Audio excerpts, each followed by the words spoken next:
Turmoil in state politics. I mean, a change of leadership in Victoria, rumblings in New South Wales. What is happening with the Liberal Party statewide? And of course, a lot of unhappiness at the federal level in the Liberal Party as well. I think it's worth having a look at what these three, the three largest branches of the Liberal Party in Australia are currently doing around the leadership and the direction of the parties, because it's setting up what is, on the face of it, seemingly a different dynamic at the state and the federal level. So at the federal level, you've got Sussan Ley leading the party from the more moderate end of the party. But really, in a policy direction, it seems like the Conservatives have the control of that party room. The moderates are putting up a fight, especially those inner city moderates, but are losing that battle to do things like retain the net zero by 2050 target. We know the Conservative wing of the federal party is moving on to topics like immigration next, and we know that Sussan Ley's grip on the leadership of her own party, it seems pretty perilous. There are many people talking about it not being a matter of if she holds on to the leadership, it's when she loses it being the question there. So the Federal Liberal Party, where the Conservatives hold the sort of dominant hand and are pushing the party in a more conservative direction. Now have a look at what's happening in the two largest state branches in Victoria. Jess Wilson has just been elected. She's the first-term MP, she's the Shadow Treasurer, but what I just want to point out to you, she holds the state seat of Kew in the inner east of Melbourne, and that state seat sits within the federal seat of Kooyong. That is the independent, the Teal independent, Monique Ryan's seat.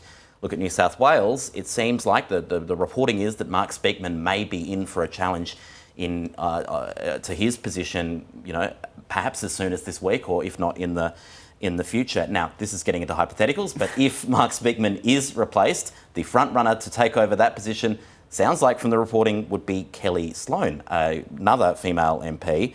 She holds the seat of Vaucluse. That is contained entirely within Wentworth, another independent seat. So you've got in the state Liberal parties, the states thinking about maybe shifting in a more, at least the face of their party, in a more moderate direction into the inner city, into the sorts of seats that the party as a whole has been under threat from independents, while the federal party is moving potentially in the other direction. It's a very interesting dynamic that we're watching at the moment as the Liberal Party as a whole is having this sort of existential conversation about what that party is, who they want to represent and how they want to move forward and pick up the pieces, because they're not in power in very many places at the moment. No, and of the two states, Victoria and New South Wales, it's Victoria that goes to the polls, what is it, 2027? 1 year and 10 days away. I knew you'd know exactly. Yeah, 28th of November next year. How are the Liberals positioning themselves then? Yeah, so have a look at what has been happening with the Victorian Liberal leadership. Now, the context here is Labor's looking for a fourth term in office. It will be the first election that Jacinta Allen has faced as leader of the Labor Party. It is a government that is getting on the older end, and so you would think there is a great opportunity there for the Liberal Party to come in and take office. It's close, according to polling, but the Liberal Party is, by no means guaranteed to win this election. It does look like a competitive fight. Now, the party has been flip-flopping a little bit between moderate leaders and conservative leaders. They had John Pesutto, who was dumped a year ago, replaced by a more conservative man, Brad Batten, today replaced by a more moderate leader in Jess Wilson. Brad Batten had really led the party on a platform of crime being the number one issue, perhaps looking at how that had worked for David Crisafulli in Queensland in the lead up to their election. Didn't get as much traction on it, and then, of course, the Labor Party last week kind of gazumped them in some ways, neutralised this by announcing its adult time for adult crime. Yeah. I forget the exact slogan they were using, but an adult sentencing law for youth offenders for certain offences. They've sort of taken the sting out of the Liberal Party's tail there when it comes to that issue, and so I think they're now looking at what they do next. We don't know how Jess Wilson will change the policy platform, how she'll influence the party to campaign differently. But of course, in politics, impressions and perceptions matter a lot. And what they're putting up here is quite a different face from, quite a progressive part of Melbourne.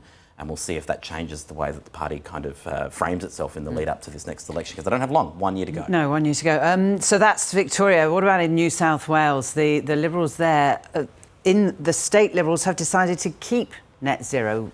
That's not what the federal Liberals are saying. Yeah, so there's turmoil and a lot of chatter happening about Mark Speman's leadership, but the other big thing that the State Party talked about today was whether to follow Sussan Ley and the Liberal Party federally in abandoning the net zero target, and they've chosen not to. So they've set themselves up a bit of a conflict there, not just with the federal party of their own colour, but also with their coalition partner, the Nationals, who have very much wanted to abandon that. And so that's one thing, if it's Mark Speman or another person in the leadership, to navigate that tension between what does the State Party and the Federal Party stand for, and how does the coalition work together if, you know, they've got a little bit longer until the next election, but it's less than a year and a half away. You know, they've only been in opposition one term, and so the Labor government in New South Wales would seemingly be in a stronger position at the moment. That's what the sort of indications are.